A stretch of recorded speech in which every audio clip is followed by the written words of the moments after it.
Hey, what's up everybody? If you're new to this channel, consider subscribing and talk about games that come back to life, especially when it comes to Shenmue. But any gaming topic is really open for discussion, and today I just wanted to do this quick video just because Shenmue 2 has been on my mind. And that's because recently it seems that the Shenmue 2, like a build of Shenmue 2 for the US Dreamcast, kind of leaked online, and it really brought me back to playing Shenmue on the Dreamcast here in the US. So I have done that off of the PAL version, but a US copy was actually in develop, though a lot of things remain unfinished according to those builds. And I'll leave a link to the article down below. And it just brings up some thoughts too, that when the original Shenmue for Dreamcast was released, the graphics themselves, and I'll show you just to ask you guys a question. I want to show you guys something. I'm gonna pull this up. Experience begins. Look at the back of this box. Pretend you didn't know it was for the Sega Dreamcast, right?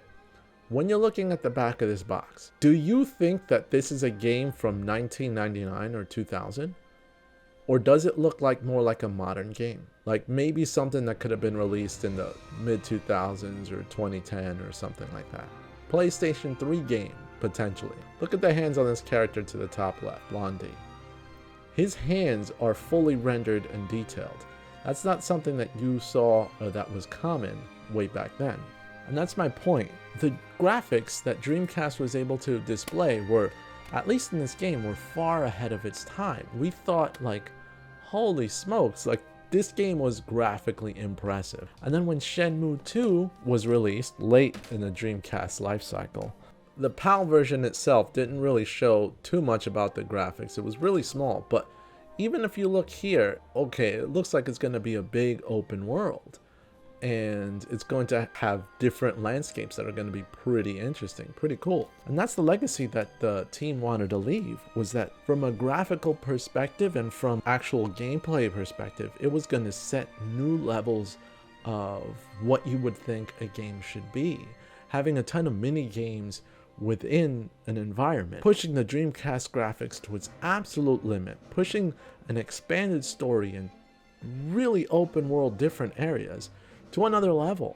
And the fact that you had that in a little tiny white Dreamcast box at the end of its cycle was just amazing. Really, what you really wanted to focus on was the fact that this game was going to push game development to the next level, possibly stamping Sega's legacy, but also stamping a legacy on what their team can achieve graphically off of the Dreamcast. Now, the big mistake that happened was, unfortunately, I don't believe that Xbox should have ever released Shenmue 2. It should have stayed in the Dreamcast and let it go from there. And granted, I know that the Dreamcast in the US was discontinued. There was not going to be any more Dreamcast in the US, and Sega was out of the hardware business, and we all knew that. But Europe decided to release it, and the fact that it came out in Xbox, to me, kind of was like, okay, you're putting something that was designed for a graphically much less powerful machine next to the likes of all these other more graphically intensive games. Then you're going to look at Shenmue and be like, meh, it doesn't look that great. Because at the time, and especially when new consoles come out, all you care about is like, what can the graphics display so that it can immerse me more into this gameplay. Even the gameplay itself was designed for the Dreamcast, so a lot of loading screens in between different scenes were there, and those were not going to be changed. It was just ported to the Xbox, but those weren't really going to be changed because then that requires a lot of additional work and additional language that you would have to write in order to make that transition seamless. Even in today's modern ports of Shenmue and Shenmue 2 still have those loading screens, though a lot faster. They still have those breaks because the game was meant to be designed that way, with the Dreamcast limitations in mind. That's why I think maybe that Shenmue 2 shouldn't have come out on Xbox. Sure, you had some potential new fans that actually came to the Xbox and didn't know what Shenmue was and got to play it, which I completely understand, but it didn't help Shenmue come back to life. What helped Shenmue come back to life? It was the hardcore dedicated community. Though some could have come actually from Xbox, but if you would have released it on the Dreamcast, Shenmue 2 would have had probably abysmal sales. Let's be honest, and that's because of the dying Dreamcast console. But there would be one indisputable fact. Shenmue 2 pushed the graphical capabilities of the Dreamcast to its utmost limit because of what the team can do. But when you take that port and you port it onto the original Xbox, which was much more powerful than the Dreamcast, then it puts it in a light where, like, yeah, Shenmue's not that great.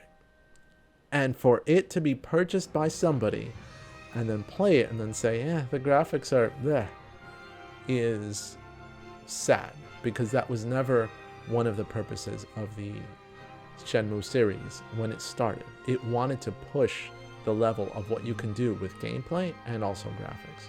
When the re-releases came out, Shenmue 1 and Shenmue 2 on PC, even though they, of course, don't compare to today's games, it was re-releases of 20-year-old games. So when people looked at it now, they realized that fact that this is a really old game, but it held up pretty darn well. So when you look at it at that context, then you could say, yeah, Shenmue's graphics were pretty good. But in 2002, when the Xbox version of Shenmue 2 came out, where we were still kind of there, and some people didn't hear about Shenmue, and they look at Shenmue 2 and they're like, graphics are okay, but nothing compared to this other game. That's unfortunate. And that's why I think that a US release of Shenmue 2 should have happened, and then everything up till now would have happened as well. But you would have never looked at Shenmue as one that was graphically inferior to other games on the existing console at the time. Anyway, those are just my random thoughts, especially regarding this prototype of Shenmue US version. What do you guys think? Let me know in the comments down below.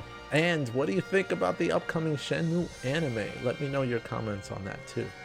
But as always, you can make my day if you subscribe today. This is Magnus and I'm out. And I know that my set behind me looks like a bit of a mess, but I've been filming in here a couple of things and a couple of surprises for you guys too. So see you guys later.